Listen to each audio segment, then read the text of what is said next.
လက်ရှိအခြေအနေတွေကိုကြည့်လိုက်မယ်ဆိုရင်အီရန်အစိုးရအနေနဲ့အလွန်ကြီးမားတဲ့အမှားယွင်းတစ်ခုကိုထပ်မံကျူးလွန်လိုက်ပြန်ပြီလို့ဆိုရမှာပါ။မနေ့ကပဲဟော်မုတ်စီလက်ကြားအတွင်းမှာအီရန်ရဲ့အမြန်စားတိုက်ခတ်ရေးရေရင်ငယ်လေးတွေကနိုင်ငံတကာကုန်တင်သင်္ဘော3စီးကိုပြစ်ခတ်တိုက်ခိုက်ခဲ့ပြီးတော့အဲ့ဒီထဲကသင်္ဘော2စီးကိုကိုထိလက်ရောက်တက်ရောက်စီးနှင်းသိမ်းပိုက်သွားခဲ့ပါတယ်။ဒါပေမဲ့ဒီကိစ္စနဲ့ပတ်သက်ပြီးတော့အိမ်ဖြူတော်ကတော့ချက်ချင်းထုတ်ပြန်ချက်ထုတ်ပြန်ခဲ့ပါတယ်။အိမ်ဖြူတော်ရဲ့တုံ့ပြန်ချက်အဆိုအရအီရန်ကအခုလိုကုန်တင်သင်္ဘောတွေကိုသိမ်းပိုက်လိုက်တာကလက်ရှိသဘောတူထားတဲ့အပြစ်ခတ်ရစည်းစီးမြင့်တွေကိုချိုးဖောက်ရမရောက်ဘူးလို့ဆိုပါတယ်။ဘာဖြစ်လို့လဲဆိုတော့အခုအသိမ်းခံရတဲ့သင်္ဘောတွေက American သင်္ဘောတွေလည်းမဟုတ်သလို Israel သင်္ဘောတွေလည်းမဟုတ်ပဲတခြားနိုင်ငံတကာသင်္ဘောတွေဖြစ်နေလို့ပါပဲ။ဒါပေမဲ့တစ်ဖက်မှာလည်း American စစ်တပ်ကအီရန်ရဲ့သင်္ဘောတွေကိုအများအပြားဖမ်းဆီးသိမ်းပိုက်ထားခဲ့ပြီးဖြစ်ပါတယ်။ American ရဲ့ဒီလိုပြင်းထန်တဲ့ပိတ်ဆို့မှုတွေဖမ်းဆီးမှုတွေကြောင့်အီရန်နိုင်ငံတစ်ခုလုံးကစီးပွားရေးအရာပြိုလဲလူနေပါအခြေအနေအထိရောက်ရှိနေပြီဖြစ်ပါတယ်။ American ကာကွယ်ရေးဝန်ကြီးဌာနပင်တဂွန်ကနေမကြာသေးမီကပဲဗီဒီယိုအသစ်တစ်ခုကိုထုတ်ပြန်ပြသခဲ့ပါတယ်။အဲဒီဗီဒီယိုထဲမှာဆိုရင်အိန္ဒိယသမုဒ္ဒရာအတွင်းမှာအီရန်ကနေရေနံတွေတင်ဆောင်လာတဲ့ပိတ်ဆို့အရေးယူခံထားရတဲ့သင်္ဘောတစ်စီးကို American တပ်ဖွဲ့ဝင်တွေကဝင်ရောက်စီးနှင်းဖမ်းဆီးနေတဲ့မြင်ကွင်းကိုအထင်ရှားမြင်တွေ့ရမှာပါ။ပင်တဂွန်စစ်ဌာနချုပ်ကလည်းအီရန်အစိုးရကိုငွေကြေးနဲ့ပစ္စည်းပိုင်းဆိုင်ရာထောက်ပံ့မှုတွေပေးနေတဲ့မြေသည့်သင်္ဘောကိုမဆိုဆက်လက်ဟန်တာဖမ်းဆီးသွားမယ်လို့ပြပြတသားကိုကြေညာထားပါတယ်။ American ရဲ့အပြေးအဝပေးဆိုးမှုစစ်စင်ရေးကြောင့်အခုချိန်ထိသင်္ဘောပေါင်း30ကျော်လောက်ကရှေ့ဆက်မသွားနိုင်တော့ပဲနောက်ကျောင်းပြန်လှည့်သွားခဲ့ရပြီလို့လည်းသိရပါတယ်။ဒီမနေ့ပိုင်းမှာပဲ American သမ္မတ Donald Trump ကအလွန်ပြင်းထန်တဲ့သတိပေးချက်တစ်ခုကိုထုတ်ပြန်လိုက်ပါတယ်။အီရန်အနေနဲ့ American လက်ခံနိုင်တဲ့သဘောတူညီချက်တစ်ခုကိုမရယူနိုင်မချင်းဟော်မုတ်စီလက်ကြားအတွင်းကို American ရဲ့ခွင့်ပြုချက်မရဘဲဘယ်သင်္ဘောမှဝင်ရောက်ခွင့်မရှိသလိုထွက်ခွာခင်လည်းလုံးဝမရှိဘူးဆိုပြီးတော့ကြေညာလိုက်တာဖြစ်ပါတယ်။ဒါအပြင်သမ္မတ Trump က American ရေတပ်ကိုအရေးကြီးတဲ့အမိန့်တစ်ခုကိုလည်းပေးထားပါသေးတယ်။အဲ့ဒါကတော့ဟော်မုတ်စီလက်ကြားအတွင်းမှာရေအောက်မိုင်းတွေလာရောက်ထောင်မဲ့အီရန်ရဲ့မြေသည့်ဆက်လီငယ်ရေရင်ငယ်ကိုမဆိုတွေ့ရတဲ့ချက်ချင်းပြစ်ခတ်နှိမ်နှင်းဖို့အမိန့်ပေးထားတာပဲဖြစ်ပါတယ်။အခုချိန်မှာအီရန်စစ်တပ်စီမှာဘာတွေများကြံသေးလဲလို့စမ်းစစ်ကြည့်ရင်သူတို့စီမှာစက်တနက်တွေဒုံးကြီးအသေးစားလေးတွေတက်ဆင်ထားတဲ့အမြန်စားဆက်လီငယ်လေးတွေလောက်ပဲအုပ်စုလိုက်ကြံမာတော့တယ်။ရေအောက်မိုင်းထောင်တယ်ဆိုတာကလည်းတိတ်ပြီးတော့ခက်ခဲတဲ့ကိစ္စမဟုတ်ပါဘူး။ဆက်လီငယ်တစ်စီးပေါ်ကိုမိုင်းတစ်လုံးတင်သွားပြီးတော့ရေထဲပစ်ချခဲ့ရုံနဲ့ရပါတယ်။ဒါပေမဲ့တကယ်လက်တွေ့မှာတော့အီရန်ရဲ့ဒီဆက်လီငယ်လေးတွေကသမ္မတ Trump ချမှတ်ထားတဲ့အေယာမပေးဆိုမှုကြီးကိုဘလို့မှထိုးဖောက်နိုင်စွမ်းမရှိပဲအချီးနှီးသာဖြစ်နေပါတယ်။လက်ရှိ American အစိုးရအရာရှိတွေရဲ့ပြောကြားချက်အရ American နဲ့အီရန်တို့ရဲ့စစ်ရေးအခြေအနေကတင်းမာစွာနဲ့ရက်တက်နေတဲ့အနေအထားမှာရှိနေပါတယ်။ American ရဲ့ပေးဆိုမှုကြီးကအသက်ဝင်နေစေဖြစ်တယ်လို့ဟော်မုတ်စီလက်ကြားကိုလည်းလုံးဝပိတ်ထားစေဖြစ်ပါတယ်။သမ္မတ Trump ကFox News သတင်းတောင်းနဲ့ဖုန်းပြောဆိုရာမှာအပြစ်ခတ်ရစရေးကာလနဲ့ပတ်သက်ပြီးအချိန်အကန့်အသတ်သတ်မှတ်ထားတာမျိုးလုံးဝမရှိဘူးလို့အတည်ပြုပြောကြားခဲ့ပါတယ်။စောပိုင်းကသတင်းတွေထွက်ပေါ်နေတယ်လို့အပြစ်ခတ်ရစရေးက3ရက်ကနေ9ရက်အတွင်းသာဖြစ်တယ်ဆိုတာကလုံးဝသတင်းအမှားတွေသာဖြစ်တယ်လို့သမ္မတကဆိုပါတယ်။အီရန်အနေနဲ့ American ရဲ့အလေးချောင်းကနေဘုံကျဲတိုက်ခိုက်တာကိုကြောက်တာထက်အခုလိုတနိုင်ငံလုံးကိုအသေးပိတ်ဆို့ထားတဲ့ Black Cake ကြီးကိုပို့ပြီးတော့ကြောက်လန့်နေတာလည်းဖြစ်ပါတယ်။ blockade ကြီးကိုဘာကြောင့်ပို့ပြီးတော့ကြောင်းလန့်နေတာလဲဆိုတော့သူတို့ကနှစ်ပေါင်းများစွာဘုံကျဲတိုက်ခိုက်ခံရမှုတွေနဲ့ရင်ပါနေပြီးသားဖြစ်ပေမဲ့ဒီလိုစီးပွားရေးအသက်ရှူပေါက်ပိတ်သွားအောင်လုပ်တဲ့ပိတ်ဆို့မှုကိုတော့လုံးဝမခံနိုင်ကြလို့ပါပဲအကြောင်းရင်းကတော့ရှင်းပါတယ်အီရန်နိုင်ငံတဝမ်းမှာရှိတဲ့ရေနံတွင်းတွေ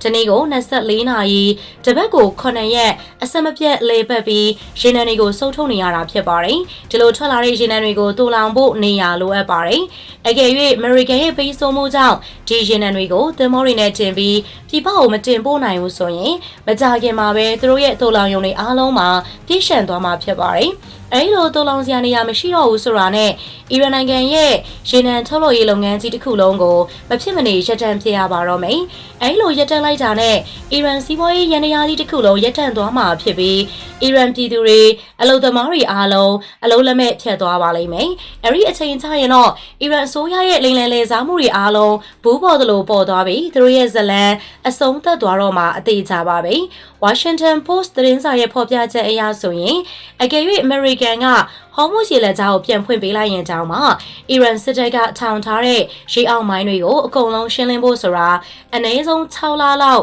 အချိန်ယူရမယ်လို့သိရပါတယ်။ပြီးတော့ American နဲ့ Iran တို့ကြားကဒီစစ်ပွဲကြီးလုံးဝအဆုံးမသတ်မချင်းဘယ်သူမှဒီမိုင်းရှင်းလင်းရေးလုပ်ငန်းစဉ်ကိုလာရောက်လုပ်ဆောင်ရမှာမဟုတ်ဘူးလို့လည်းဆိုထားပါတယ်။အားလုံးသိချရမယ့်အချက်ကပါရှန်ပင်လယ်ကွေ့တွေကိုဝင်ဖို့ထွက်ဖို့ဆိုတာတခြားလှည့်ပတ်သွားစရာလမ်းကြောင်းလုံးဝမရှိပါဘူး။ဟော်မုတ်ရေလက်ကြားဆိုတဲ့ဒီရေလမ်းကြောင်းတစ်ခုတည်းသာရှိရဖြစ်ပါတယ်။ American စစ်တပ်ရဲ့ဗဟိုကွယ်ကဲမှုဌာနချုပ်စန်ကွန်ရဲ့နောက်ဆုံးထုတ်ပြန်ချက်အရအီရန်ကိုပိတ်ဆို့ထားတဲ့စစ်စင်ရေးအတွင်းမှာ American တပ်ဖွဲ့ဝင်တွေက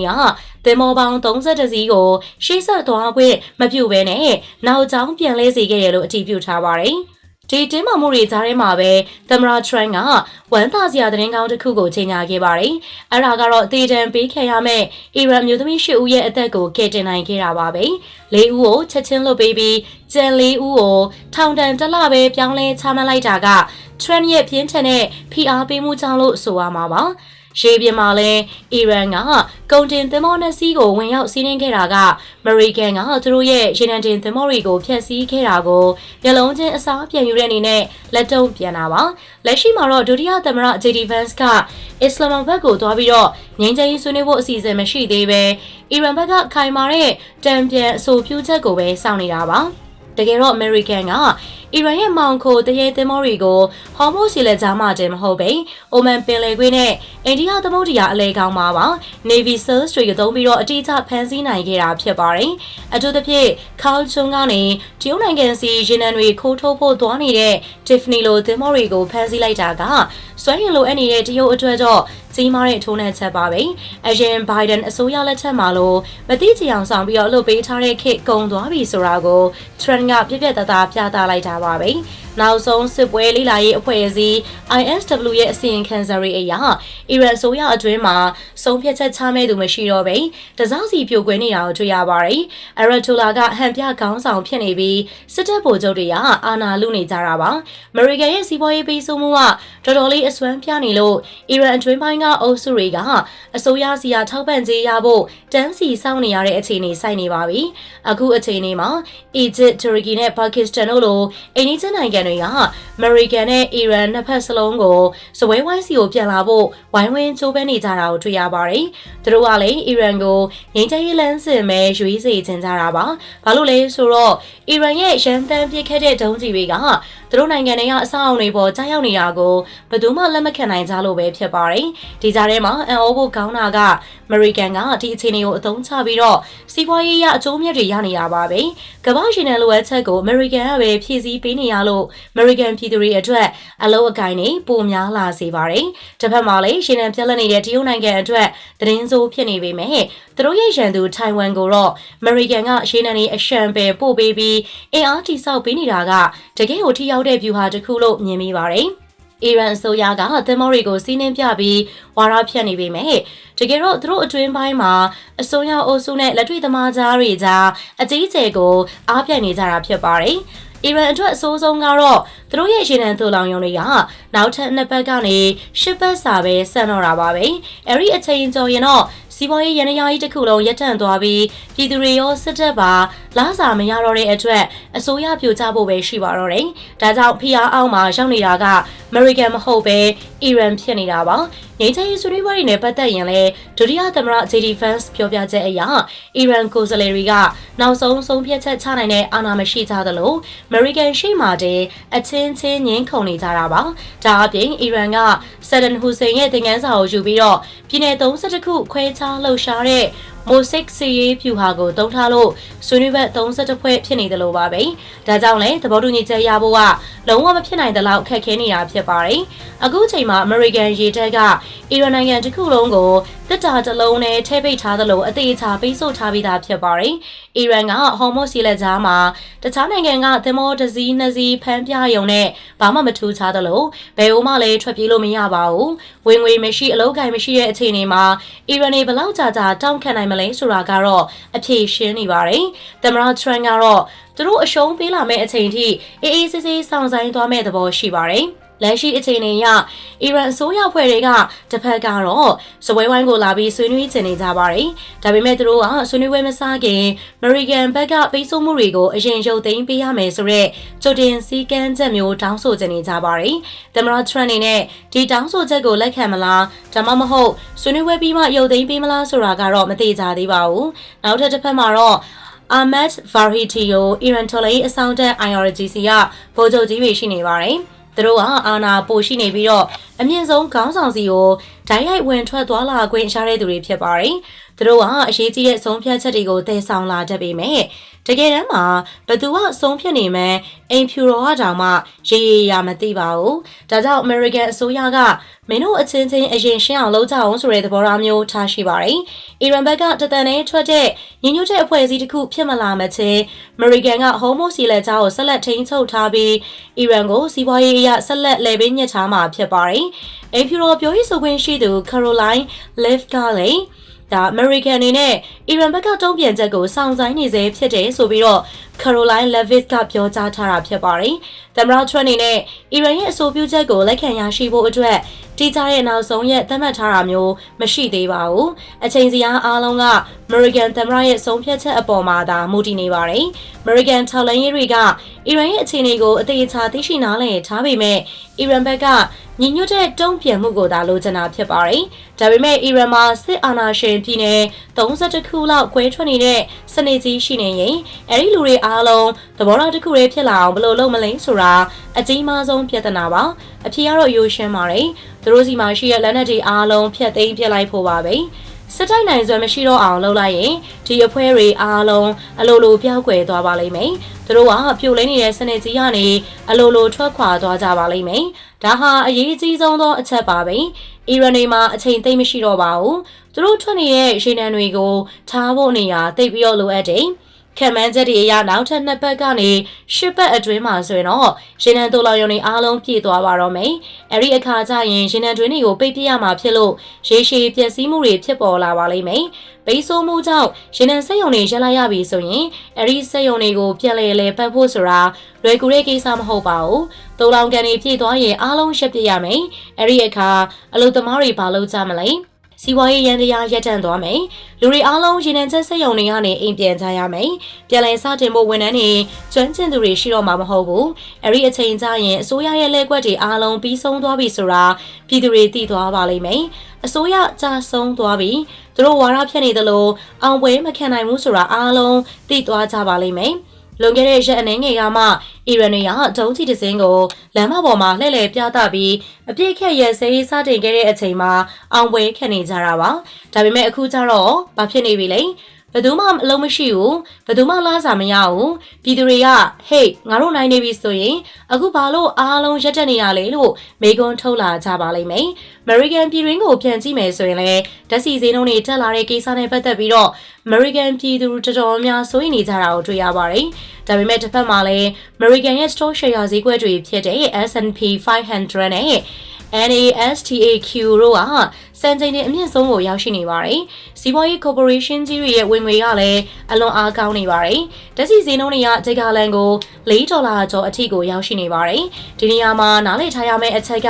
ကဓာတ်ဆီဈေးတွေတက်လာပြီးမဲ့ American ကဒီကမ္ဘာလုံးကိုရေနံပြန်လည်ရောင်းချနေတဲ့နိုင်ငံဖြစ်နေတာပါပဲ။ကိုကရေနံရောင်းချတဲ့နိုင်ငံဖြစ်နေရင်ရေနံဈေးတက်လေနိုင်ငံအတွက်ဝင်ငွေပိုရလေပါပဲ။ရေနံဆိုတာနိုင်ငံတိုင်းမှာရှိတဲ့အရာမဟုတ်ပါဘူး။ဒါကြောင့်ရေနံဈေးနှုန်းမြင့်မားမှုက American နိုင်ငံကိုပို့ပြီးတော့ချမ်းသာကြွယ်ဝစေပါတယ်။အရှေ့အလယ်ပိုင်းကနိုင်ငံတွေရေနံကြောင့်ချမ်းသာသွားသလိုမျိုးပါပဲ။ American နိုင်ငံအတွင်းမှာကိုမြေကြီးအောက်ကထွက်တဲ့တယံဇာတကိုအပြည့်အဝတင်ဖို့ရောင်းချမယ်။အလုပ်ကိုင်ခွင့်လန်းတွေဖန်တီးမယ်ဆိုရင်နိုင်ငံကြီးတစ်ခုလုံးချမ်းသာလာမှာပါ။အဲဒီအခါကျရင်ဓာတ်ဆီဈေးဘလောက်ပဲဖြစ်ဖြစ်ပြည်သူတွေဝယ်နိုင်စွမ်းရှိလာပါလိမ့်မယ်။တကယ်တမ်းအရှုံးပေါ်မှာက American စီကနေဈေးကြီးပေးပြီးတော့ဝယ်သုံးနေရတဲ့တရုတ်လိုနိုင်ငံမျိုးတွေပါ။ဒါကိုစွမ်းရည်အသုံးပြုပြီးလွှမ်းမိုးခြင်းဒါမှမဟုတ်စွမ်းရည်စစ်ပွဲလို့ခေါ်ဆိုနိုင်ပါတယ်။ဒါဟာစစ်မတိုက်ရပဲငြိမ်းချမ်းစွာနဲ့မိမိနိုင်ငံကိုကြီးပွားတိုးတက်အောင်လုပ်တဲ့နည်းလမ်းဖြစ်ပါတယ်။အရင်သမ္မတဂျိုးဘိုင်ဒန်လက်ထက်ကရေနံတစ်စီကို$90ကျော်အထိရှိခဲ့ပေမဲ့အခုတော့80နားကပ်လာပြီဖြစ်ပြီး$65အောက်ကိုတော့ရေနံကုမ္ပဏီတွေကမကျဆင်းစေချင်ကြပါဘူး။အခုအချိန်မှာ American က ရေနံတွေကိုအစွမ်းကုန်တူးဖော်နေပြီးကမ္ဘာလိုအပ်ချက်ကိုဖြည့်ဆည်းပေးနေပါတယ်လူထုစစ်တမ်းတွေအရအမေရိကန်ပြည်သူ60ရာခိုင်နှုန်းလောက်ကဓာတ်ဆီဈေးနှုန်းမြင့်တက်ကြကိုအဓိကပြဿနာလို့ရှုမြင်နေကြပေမဲ့ဒါဟာအီရန်ရဲ့ရည်ရွယ်ချက်အတိုင်းဖြစ်လာတာပါပဲ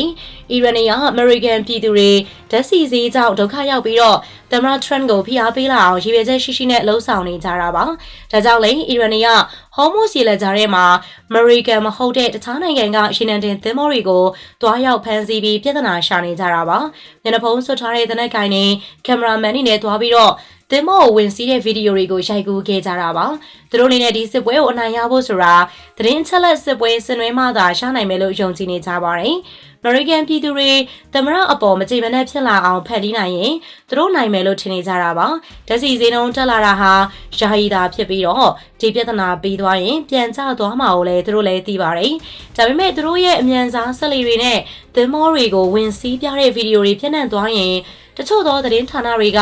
အမေရိကန်တွေရှုံးနေပြီအီရန်ကိုမနိုင်ဘူးငါတို့လက်လျှော့သိပြီဆိုပြီးတော့ဝါဒဖြန့်ပေးကြလိမ့်မယ်လို့အီရန်တွေမျှော်လင့်နေကြပါတယ်ဥပမာ CNN သတင်းဌာနလိုမျိုးပေါ့ CNN ကအီရန်တော်လိုင်းအဆောင်တက်တွေအင်အားပိုကြီးလာနေပြီအမေရိကန်ကအီရန်ကိုဆွေးဝဲစပွဲဝိုင်းကိုခေါ်လာဖို့ရုန်းကန်နေရတယ်ဆိုပြီးတော့သတင်းလွှင့်နေပါပြီဒါဟာအီရန်အစိုးရနဲ့အမေရိကန်ကိုမလိုလားတဲ့သတင်းဌာနတွေပူးပေါင်းပြီးတော့အမေရိကန်ပြည်သူတွေကိုလှည့်စားနေတာပါတကယ်တမ်းမှာတော့သမ္မတထရန့်ရဲ့အစီအစဉ်ကအလွန်ကိုအလုပ်ဖြစ်နေပါတယ်အချိန်နဲ့စောင့်ဖို့ပဲလိုတာပါအီရန်ရဲ့ရေနံတူလောင်နိုင်စွမ်းကနောက်ထပ်သတင်းပတ်အနည်းငယ်လောက်သာခံနိုင်ပါတော့မယ်အဲ့ဒီအချိန်ရောက်ရင်ဒီပြဿနာက